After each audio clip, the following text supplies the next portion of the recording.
உலகில் பெண் வர்க்கம் 100 கோடியாம், அதிலே நீ யாரடி?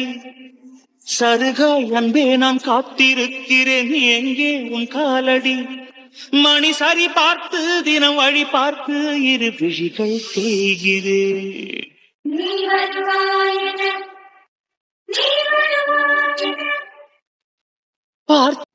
சாமி தெய்வம்னு பெரிய பெரிய வார்த்தையெல்லாம் சொல்றீங்க. என் கையால எப்படி நீங்க காசு வாங்க மாதிரி எனக்கு தெரியல. அதான் நீங்க செயினை எங்கேயோ யார்கிட்டயோ பணம் வைக்கிறதுக்கு இந்த மனுஷன் ரொம்ப நல்ல மனுஷன். நானே எனக்கு தேவை இருந்தா காசு இவர்கிட்ட தான் அடிக்கடி வாங்குவேன். நீங்க உங்க செயினை தாராளமா இவர்கிட்ட கொடுத்து நீங்க காசை வாங்கிக்கோங்க. மாசம் மாசம் உங்களுக்கு கெட்ட முடிஞ்சா கெட்டுங்க, இல்ல ஒரு வருஷத்துக்குள்ள திருப்ப வந்தா திருப்பிக்கோங்க. என்னால முடிஞ்ச அந்த சின்ன உதவி இதையாவது ஏத்துக்கோங்க ஐஸ்வர்யா. ஓ அப்படியா? இது போதும் சார். எனக்கு தெரியாதவங்ககிட்ட நீங்கள் சொன்ன மாதிரி யார்ட்டையாவது கொடுத்துக்கிட்டு நகையை கொண்டு ஓடிட்டாங்கன்னா, அதுவும் 3 பவுன் என்னோட தாலி செய்யணுங்க. அது என்னோட தேவை 30,000 ரூபா தான். ஆனால் 3 லட்ச ரூபா உருப்படியே கொண்டு போயிட்டாங்கன்னா, நீங்கள் சொல்கிறது 100% கரெக்டு. தெரிஞ்சவங்கள்ட்ட கூட தான் நம்ம தைரியமாக இருந்துக்கலாம். தெரியாதவங்கள்ட்ட கொடுத்துக்கிட்டு ஐயோ இருக்காரோ இல்லை நகையை கொண்டுட்டு ஓடிட்டாரோங்கிற பயந்து இருக்கணும். தப்பாக எடுத்துக்காதீங்க சார். உங்கள்கிட்ட நான் காசு வாங்கலேன்னு. பணம் காசுன்னு வந்துட்டாலே குடும்பத்துக்குள்ளே பிரச்சனை, சண்டை, சச்சரவு தான். நான் நிறைய இடத்துல பார்த்துருக்கேன். ஏன் எங்கள் குடும்பத்திலே நிறைய நடந்திருக்கு.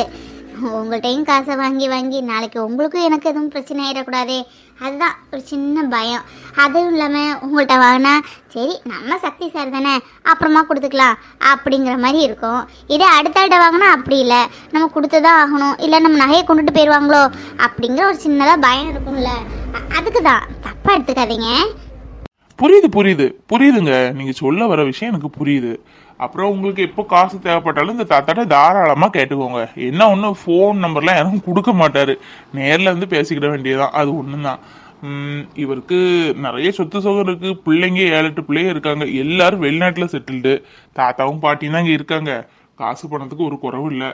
சும்மா ஒரு சேவை மாதிரி பண்ணிட்டு இருக்காங்க. சும்மா கொடுக்க முடியாதுல்ல, வட்டிக்குன்னு கொடுப்பாரு. குறைஞ்ச வட்டி தான். அதுவும் நான் பாவமா இறக்க உள்ளவங்களா இருந்தாங்கன்னா அந்த வட்டி காசும் வாங்க மாட்டாரு. முதல்ல மட்டும் கொடுத்துட்டு வாங்கிக்கிடுவாரு. உங்களுக்கு எப்ப தேவை இருந்தாலும் இந்த தாராளமா கேளுங்க. பரவாயில்லையே, இந்த காலத்திலேயும் மனிதாபிமானத்தோடு வாழ்றவங்களும் இருக்காக தான் செய்யறாங்க இல்ல. மனசாட்சி இல்லாம வாழ்றவங்க மத்தியில இப்படியும் சிலவங்க வாழ்றதுனாலதான் நாட்டுல மழையே பெய்தோ என்னமோ. அதுவும் சரிதான். இப்படி 4 நல்லவர் இருக்கனாலதான் மழையும் பெய்யுது. தாத்தா தாத்தா வாங்க தம்பி வாமா.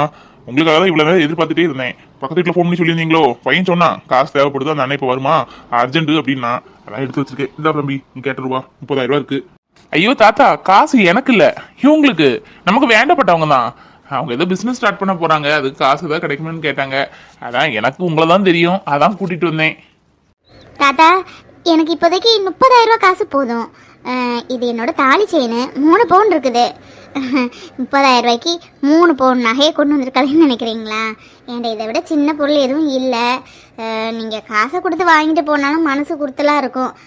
இதுவே உங்கள்கிட்ட செயினை கொடுத்துட்டு காசை வாங்கிட்டு போனேன்னு வைங்களேன், நம்ம பொருள் பணயமாக இருக்குதே, திருப்பணுங்கிற மாதிரி மைண்டு ஓடிக்கிட்டே இருக்கும். ராத்திரி பகல் கஷ்டப்பட்டாலும் இந்த காசை கட்டி நகையை திருப்பணும்னு தோணும். அதுக்கு தான் இதான் என்னோட தாலி செயின் பாருங்க. இருக்கட்டுமா, நகையெல்லாம் வேணாம்.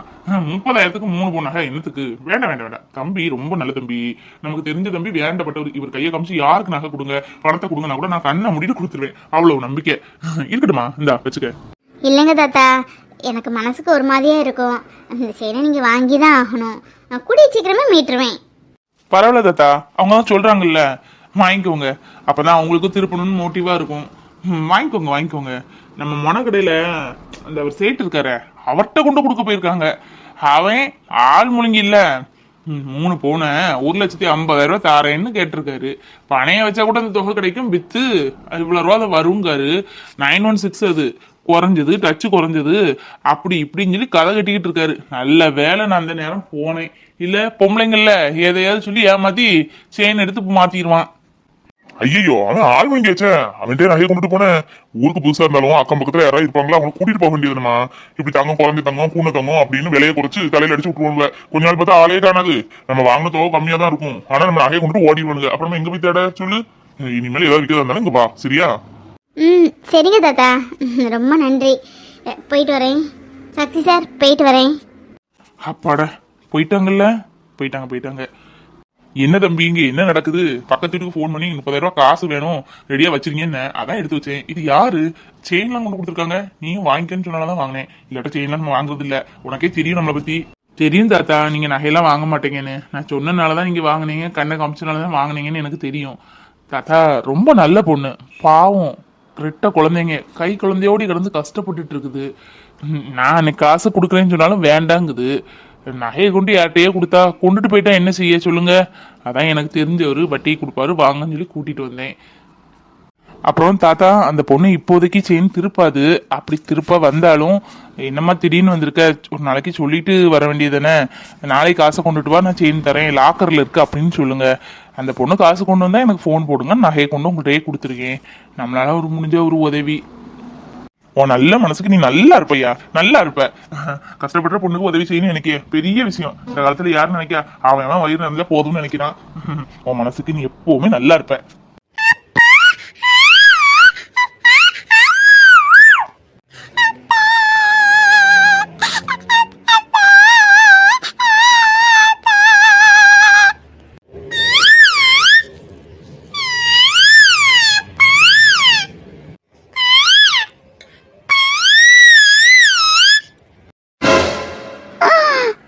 ஐயோ, வீடு ரணகளமாக்கி போட்டிருக்கா.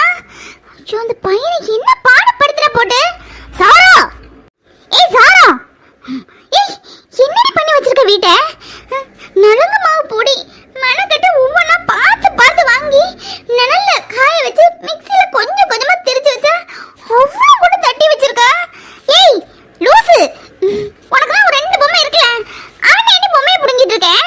சாரா,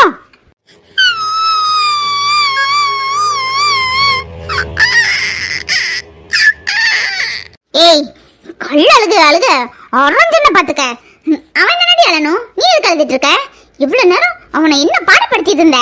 நான் பார்க்கல நினைச்சிட்டு இருக்கியோ? பிச்சு போறேன் பிச்சு. வீடு எப்படி ஆக்கி போட்டிருக்க? அலங்கு பொடியெல்லாம் சிந்தி தண்ணி எல்லாம் கொட்டி போட்டிருக்க. பாவம் பத்தாத குறைக்கு அந்த பையனுக்கு முகத்துல தூக்கி போட்டிருக்க. நல்ல வேலை பிள்ளை கண்ணில் படல. ஏண்டி உனக்கு என்ன பைத்தியமா பிடிச்சிருக்கு? பொம்மை இருக்க செய்யுது, அவன் பொம்மையிலே உனக்கு கண்ணு.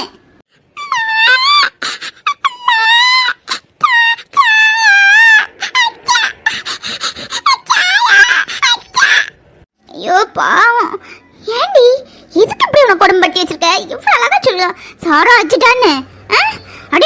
அடிப்ப கையை சூடு போட்டு வச்சிருவேன் பாத்துக்க. கொஞ்ச நேரம் வீட்டுல ஆள் இல்லாட்டா என்னெல்லாம் நடத்தி வச்சிருக்க? உன்ன மாதிரி தாண்டி அவன் பேசாம பொம்மையை வச்சு விளையாட தானே செய்யறான். அம்மா இல்லடா, நீ இந்த வரத்து வர அப்பனுக்கு பத்தி அப்படியே இருக்கு.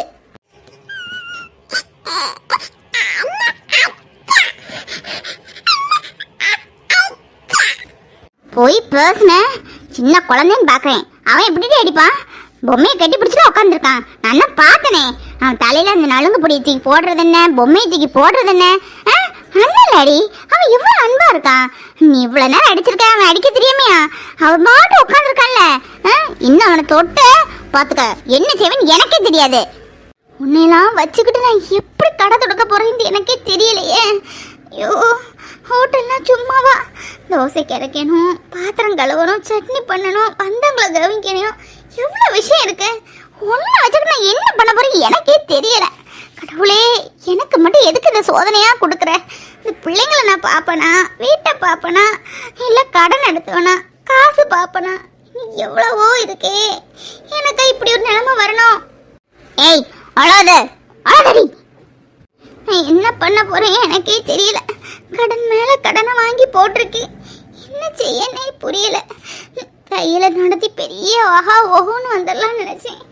அதுல ஒன்றும் சாதிக்க முடியல. வாடகை கொடுக்கணும். இப்போ வரும் அந்த பாட்டி. அந்த பாட்டிக்கு 2 மாசம் வாடகையை சேர்த்து கொடுத்தாதான் நான் அடுத்தடுத்து யோசிக்க முடியும்.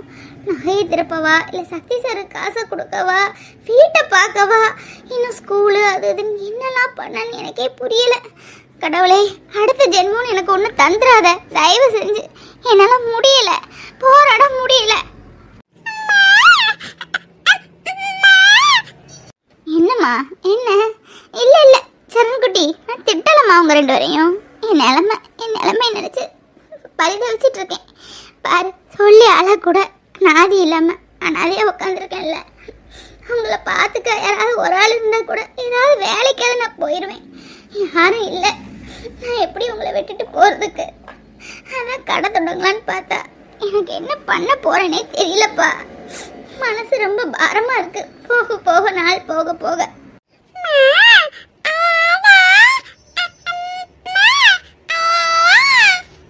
அம்மா அம்மா அக்கா, சந்தோஷமா இருக்கு. யாரையும் காணோம். அம்மா சத்தம் போடாதீங்க விக்ரம், அத்தை பயந்துட போறாங்க. என்னமோ ஏதோன்னு பையன் கூப்பிடுங்க. என்னடா கீழே விழுந்துட்டியா? கடந்து கத்துன அம்மா அக்கானே. இன்னமும் ஏதோ பயந்துட்டேன். என்ன அக்கா, நான் சொல்ல போற விஷயத்த கேட்டேன்னு சந்தோஷத்துல நீயே தலை சுத்தி கீழே விழுந்தாலும் விழுந்துருவ. அம்மா கூப்பிடுக்கா, அம்மா வரட்டும். அம்மா கிட்டே உங்ககிட்ட சேர்த்து தான் சொல்லுவேன். மா மா சீக்கிரம் வாமா. உன் மாயன் சந்தோஷத்துல துள்ளி குதிச்சுட்டு நிக்கான் தலைகால் பிரியாம. என்னன்னு கேளு. என்னப்பா என்ன என்னாச்சு? ஏன் சத்தம் போட்டு இருந்த? மாவு வலிச்சிட்டு இருந்தேன்டா, பயந்து போனேன். என்னப்பா என்ன பிரியா? அம்மா ரொம்ப ரொம்ப சந்தோஷமான விஷயமா. நீ மட்டும் கேட்டேன்னு அப்படி ஷாக் ஆயிடுவ. பிரியா நான் சொல்லட்டுமா நீ சொல்றியா? அத்தை நீங்க பாட்டியாக போறீங்க அத்தை. உங்க வயிற்றுல பாப்பா வளருது. காலையில கோயில் போயிட்டு ஹாஸ்பிட்டல் போயிட்டு கன்ஃபார்ம் பண்ணிட்டு வந்தோம் அத்தை. அப்படியா? அம்மா சந்தோஷமா, ரொம்ப ரொம்ப சந்தோஷம். ஏ அப்பா இவ்வளவு பெரிய விஷயத்த சொல்லியிருக்கேன். பால் பாயசம் வச்சு கொண்டுட்டு வரேன். அம்மா பால் பாயசம் நாளைக்கு வச்சு கொடுங்க உங்க மருமகளுக்கு தாராளமா. இப்ப நான் ஸ்வீட் ஆர்டர் போட்டிருக்கேன், இப்ப கொண்டு வந்துருவாங்க. எல்லாருக்கும் ஸ்வீட் கொடுத்து தான் நம்ம செலிப்ரேட் பண்ண போறோமா. அம்மா அப்புறம் பிரியாவை எந்த வேலையும் செய்ய விடாதீங்க. அவ ஏதாவது செய்யணும், பாத்திரங்களோட வீடு பெருக்கிறே வந்து நிப்பா, அதுக்கெல்லாம் விடவே விடாதீங்க. ஒரு வேலை செய்யக்கூடாது, ஃபுல் ரெஸ்ட்லாம் இருக்கணுமா. ஆமாமா, இல்லாட்டா பொண்டாட்டி அப்படியே வேலை செஞ்சு கிழிச்சிருவா. என்னடா காமெடி பண்ணிக்கிட்டு. வாழ்த்துக்கள்டா, வாழ்த்துக்கள் பிரியா. எதிர்பார்க்கவே இல்லை என்ன மறுபடியும் அத்தை ஆக்கிட்ட. பெரிய பொறுப்பு தான் அத்தைங்கிற பொறுப்பு. அப்புறம் கொஞ்சம் ஹெல்தி ஃபுட்லாம் எடுத்துக்கோ. அம்மா சூப்லாம் கொஞ்சம் அப்பப்போ வச்சு கொடுங்க. அம்மாவுக்கு நான் சொல்லவா செய்யணும்? அக்காவே அம்மா நல்லா பார்த்துக்கிட்டாங்க, உங்களை பார்த்துக்க மாட்டாங்க. அம்மா கோயிலுக்கு போகணும் காலையிலே சொன்னால நான் ஒருத்தன் எனக்கு அது புரியவா செஞ்சு ஸ்கூல்னு ஓடிட்டேன். இப்போ கோயில் வச்சு தான் அந்த விஷயத்த சொல்லி தான் கூட்டிட்டு போனா. கோயில் வச்சு சொன்னா எனக்கு தலைகாலே புரியலமா. ரொம்ப சந்தோஷமா இருக்குமா. நானும் அப்பா போறேன்னு நினைக்கும் போது அப்படி சரி ஹாஸ்பிட்டல் போய் கன்ஃபார்ம் பண்ணி வந்துட்டு ஹாஸ்பிட்டல் போயிட்டு நேரம் இங்கே தான் வரோம். கார்ல தான் வந்தோம், ஏசி கார்ல. இன்னும் அத்தம்மா மட்டும் சொல்லல, உங்கள்கிட்ட சொன்னதுக்கப்புறம் தானே சொல்லணும். டயர்டா இருக்குன்னு சொல்லிட்டே இருக்கா. ஏதாவது சூடாவளுக்கு காஃபி டீயா போட்டு கொண்டு வரீங்களாமா? நான் அத்தம்மா மட்டும் ஃபோன் பண்ணி சொல்லியிருக்கேன். பிரியா பார்த்து மெல்லவா. ஷோ குடும்பம் கோயிலுக்கு போனா அங்க ஒரு குடும்பம் தலையை வச்சு போட்டாடுமா, அந்த மாதிரி இருக்கு. நம்ம அம்மாவுக்கு நம்ம ஒரு காஃபி கூட போட்டு கொடுத்தது இல்ல. இவங்களுக்கு நம்ம சிக்கன் கழுவி கொடுக்கணும், வெங்காயம் கட் பண்ணி கொடுக்கணும்னு சொல்லுவாங்க, தக்காளி வெட்டி விடுன்னு சொல்றாங்க, உருளைக்கிழங்கு சீவி கொடுன்னு சொல்றாங்க, இஞ்சி பூண்டு அரைச்சு கொடுன்னு சொல்றாங்க. என்ன பாடாப்படுத்துறாங்க. ஞாயிற்றுக்கிழமை கூட நிம்மதியா போட மாட்டாங்க போல இருக்கே. தொலை எழுத்துன்னு சொல்லணும். இதெல்லாம் கால கொடுமை. இவங்க இப்ப சமையல் பண்ணி சாப்பிட்டு இப்ப யார் அழுதா? சமையல் பண்ண எத்தனையோ ஆப்ஸ் இருக்கு, ஆர்டர் போட்டா கூட கொடுக்க போறான் இல்லையா. மெஸ் இருக்கு, அன்னைக்கு கூட கேட்டேன், மெஸ் வேண்டான்ட்டாங்க. ஒருத்தங்களுக்கு எதுக்கு இவ்வளவு கஷ்டப்பட்டு சமைக்கணும்? அவங்க சாப்பிட்டு அவங்களே அனுபவிக்க வேண்டியதுன்னு நம்மளையும் 10வது குறைக்கி போட்டு பாடாப்படுத்துறாங்க. இதெல்லாம் என்னோட வேலை இல்ல, உங்களுக்கு தேவையான நீங்க பாருங்க. நம்மளால சொல்ல முடியலையே. எதுனா நம்ம சொல்லாம அவங்க சொல்றதுக்கெல்லாம் பூம மாதிரி தலையாட்டிட்டு செஞ்சுட்டு இருக்கோம். இன்னும் நான் செய்ய போறது இல்ல. இந்த சிக்கன் தான் ஃபைனல். இன்னும் ஏதாவது செய்ய அதை செய்ய சொல்லட்டும். நான் பாட்டு எந்திரிச்சு போயிருக்கேன். நம்ம டிரைவர் மாதிரி நடத்துறாங்க, இவங்க வீட்டு வேலைக்கார மாதிரி நடத்துறாங்க. வீட தொடன்னு சொல்றாங்க, டஸ்ட் அடின்னு சொல்றாங்க, காரை ஓட்டுன்னு சொல்றாங்க, காய்கறி வாங்கிட்டு வான்னு சொல்றாங்க. 10வது குறை காலையில எழுப்பி சிக்கனை வாங்கிட்டு வாங்க. எங்க வீட்டுல சாப்பிடுன்னு சொன்னாங்க, அதெல்லாம் முடியாது, நான் செய்யறதா நீ சாப்பிடணும். இவ்வளவு ஸ்ட்ரிக்டா சொல்றதுக்கு இவங்க யாரு? என்ன விஜய், இன்னும் அந்த சிக்கன் கூட கழுவிட்டே இருக்கியா? எவ்வளவு நேரம் தான் கழுவேன்? ஒரு சிக்கன் கழுவுறதுக்கு சராசரியா 15 நிமிஷம் தான் ஆகும். அதுவே அதிகமா 10 நிமிஷம் போதுமா? சரி, எக்ஸ்பீரியன்ஸ் இல்லாதனால 15 நிமிஷம் சொல்லலாம். 20 நிமிஷத்துக்கு மேல ஆகுதே. கழுவிக்கிட்டே இருந்தா எப்பதான் சமைக்கிறது? இன்னும் ஆனியன் கட் பண்ணல, டொமேட்டோ அரைக்கல, கார்லிக் பேஸ்ட் பண்ணல. ஷோ உன்னையெல்லாம் வச்சு நீ எப்படி சமையல் பண்ண போறேன்? மேடம் ஒண்ணு புரிஞ்சுக்கோங்க, எனக்கு சமையல்லாம் எதுவுமே தெரியாது. நான் இது வரைக்கும் எங்க வீட்டு கிச்சனு கூட போனது இல்ல. எனக்கு புதுசு. சிக்கன் கழுவ ஒரு மாதிரியா இருக்கு, அதான் ஸ்டெப் பை ஸ்டெப்பா கழுவிட்டு இருக்கேன். உங்களுக்கு டைம் ஆகுனா நீங்க வேணா கட் பண்ணி வைங்களேன். ஏய் சத்தம் போடாத, டாடி கால் பண்றாரு. Hi daddy, good morning, happy Sunday. என்ன பண்றீங்க? வாக்கிங்லாம் போயிட்டு வந்தாச்சா? அம்மா யூஸ்வலா சூப் பண்ணுவாங்களே சண்டே, எதுமா சூப் குடிச்சிட்டீங்களா இனிதானா? இல்லம்மா, இன்னைக்கு எதுக்கு லேட் ஆயிட்டா. இப்பதான் வாக்கிங் போயிட்டு வந்தேன், வர வழியில சிக்கன் வாங்கிட்டு வந்தேன். அம்மாட்ட இப்பதான் கொடுத்தேன், க்ளீன் பண்ணிட்டு இருக்கா. இதுதான் சூப் ப்ரிப்பேர் பண்ணுவா. அப்புறம் நீ என்ன பண்ற? சமையல் பண்ணிட்டியா இல்ல கடையில தான் வழக்கமா சாப்பிடுறியா? என்ன ஏது சாப்பாட பத்தி எதுவுமே சொல்ல. டாடி நம்ம ஊர்னா இந்த ஹோட்டல்ல இந்த டேஸ்ட்ல இருக்கும், இந்த ஹோட்டல்ல இப்படி இருக்கும் அப்படின்னு தெரியும். ஏன்னா நம்ம நிறைய ஹோட்டல்ல போய் சாப்பிட்டுருக்கோம். இங்க எங்கேயுமே நான் சாப்பிட்டது இல்லையா, அது எல்லாமே எனக்கு செட் ஆக மாட்டேது. தனியாவே சாப்பிட்றதுல ஒரு மாதிரியா ஃபீல் ஆகுது. அதான் வீட்டில் சமைக்கலாம் நேற்று ட்ரை பண்ணேன், சுமாரா வந்துச்சு, சாப்பிட்டேன். ஆனா இன்னைக்கு அப்படி இல்லை, சூப்பரா சமைக்கணும்னு ஒரு வைராக்கியத்தோடி நானும் விஜயும் போய் சிக்கன் வாங்கிட்டு வந்து அவர் தான் கிளீன் பண்ணிட்டு இருக்காரு. எல்லாம் கட் பண்ணி கேட்டேன், கட் பண்ணி தரேன் இருக்காரு. நாங்க ரெண்டும் சேர்ந்து வித்தியாசமா ஒரு சமையல் பண்ணி சாப்பிடலான்னு இருக்கோம். இன்னைக்கு நான் அவருக்கு சமையல் பண்ணி கொடுக்க போறேன். ஓ, விஜய் அங்கதான் இருக்காரா? நீ சண்டே இல்லம்மா, சண்டே எதுவும் வர வச்சிட்டியா? ஓகே, கொஞ்சம் விஜய் கூட பேசணும். விஜய், டேடி பேசணுமா உன்ட்ட? சிக்கன் வாஷ் பண்ணிட்டே பேசு, டைம் வேஸ்ட் பண்ணாத, சீக்கிரமா வாஷ் பண்ணி வை. சீக்கிரம் தக்காளியை கட் பண்ணி வை, ஆனியன் கட் பண்ணி வை, தக்காளியை மிக்ஸில் போட்டு கிரைண்ட் பண்ணி வை. அப்புறம் இஞ்சி பூண்டுலாம் கிரைண்ட் பண்ண வேண்டாம், நான் கட் பண்ணிக்கிறேன். இல்லை நீயே கட் பண்ணிடு, நான் வாஷிங் மிஷினில் துணி கிடக்கு, மேலே காய போட்டுட்டு வரேன், சீக்கிரம். ஹலோ விஜய், என்ன விஜய் சண்டே அதுமா என் பொண்ணு கூப்பிட்டு வறுத்து இருக்கா போல இருக்கே. இந்த பாருங்க, கிளீன் பண்ணி கொடுத்துட்டு வீட்டுக்கு தயவு செஞ்சு கிளம்பிடுங்க. எனக்கு சமையல்லாம் அப்படி தெரியும், நான் பெரிய செஃப், பெரிய குக்கு, இன்ஸ்டாகிராம் பார்த்து சமைப்பேன், யூடியூப் பார்த்து சமைப்பேன், என் ஃப்ரெண்டு பெரிய செஃப், அவா சொன்ன டிஷ்ஷை சமைக்கிறேன், அப்படி இப்படின்னு உங்களை ஒரு வழி ஆக்கிடுவா. சமையல் சுத்தமா தெரியாது, கடையில தான் சாப்பிடுவா. எனக்கு என்னமோ சமையல்ல இன்ட்ரெஸ்டா இருக்குன்னு சமைக்கலான்னு இருக்கா. அப்பவே புரிஞ்சுக்கிட்டே ஏதோ ஒரு பலியாடு மாட்டிருக்கு அப்படின்னு. தயவு செஞ்சு கிளீன் பண்ணிட்டு கிளம்பிடுங்க. அப்புறம் நாளைக்கு உங்க ஸ்டொமக்கு தான் அப்செட் ஆகிட்டுனா என்ன கேட்கக்கூடாது. அப்படியா? ஐயோ, நீங்க சொன்ன மாதிரியே தான் சார், எனக்கு சமையல்லாம் ரொம்ப தெரியும். இன்ஸ்டாகிராம்ல பார்த்து டிஃப்ரெண்டா சமைக்க போறேன், நீங்க சாப்பிட்டீங்கன்னா ஆச்சரியப்படுவீங்க, அப்படி இப்படிலாம் சொல்றாங்க. எனக்கு அப்பவுமே இந்த டவுட் ஆச்சு, அப்ப சமையல் சுத்தமா தெரியாதா சார்? சார் சார் சார், நீங்க தான் காப்பாத்தணும். நான் கிளீன் பண்ணி கொடுத்துட்டு கிளம்பிடுறேன் சார். அவங்களே சமைச்சு அவங்களே சாப்பிட சொல்லுங்க சார், நல்லா இருப்பீங்க. நான் எப்படி விஜய் என் பொண்ணுட்ட நீ சமைக்கிறது நல்லா இருக்காது, அவருக்கு கொடுக்காதுன்னு நானே சொல்ல முடியுமா? அப்படி சொன்னா நம்ம கேட்கற டைப்பு கிடையாது. அவ பிடிச்ச முயலுக்கு 3 காலம் சொல்லிட்டு தான் நிப்பாளே தவிர சொல்றத காது கொடுத்து கேட்க மாட்டான். நீங்க தான் எப்படியாவது எஸ்கேப் ஆகணும். நான் க்ளூ கொடுத்துட்டேன், அப்புறம் கிளம்புறதும் உங்க விருப்பம்.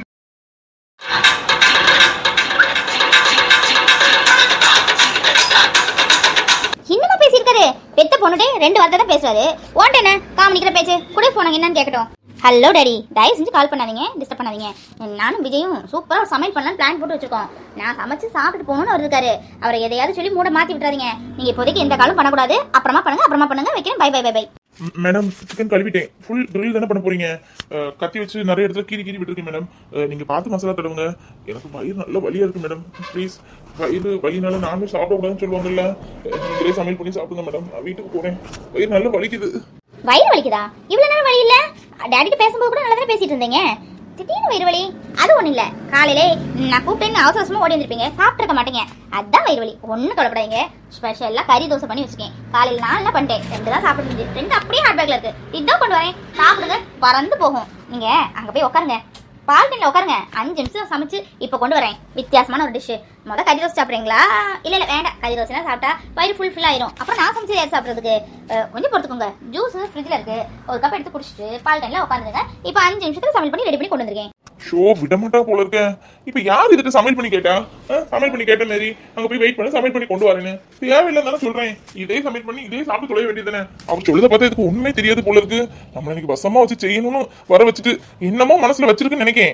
அதான் சமையல் பண்ணி நம்ம சோழியை முடிக்கலாம்னு பிளான போட்டுட்டோம். என்னமோ தப்பிக்க வழியே இல்லை போல இருக்கேன். பேசாம ஒரு வாய் சாப்பிடுவோம். ஆசையே சமைக்காங்க, ஒரு வாய் வாயில வச்சுட்டு அப்படியே வாங்கி எடுத்து பில்டப் பண்ணிடுவோம். பில்டப் அப்படியே வீட்டு போட்டிடுவோம். அப்போ கேட்டா என்னன்னு தெரியல, ஸ்டொமக் அப்செட், ஒரே வாமிட்டு, உங்கள்கிட்ட சொன்னா நீங்க தப்பா எடுத்துக்கிட்டீங்கன்னு சொல்லி தான் ஒரு வாய் சாப்பிட்டேன், மன்னிச்சிருங்கன்னு சொல்லி வீட்டுல போய் ஃபோன் பண்ணி சொல்லிடலாம். அதான் சரி. நேற்று வேற காய்கறி கடையில வச்சு மானத்தை வாங்கிட்டாங்க. மகா நம்மளை பத்தி என்ன நினைச்சிருப்பா?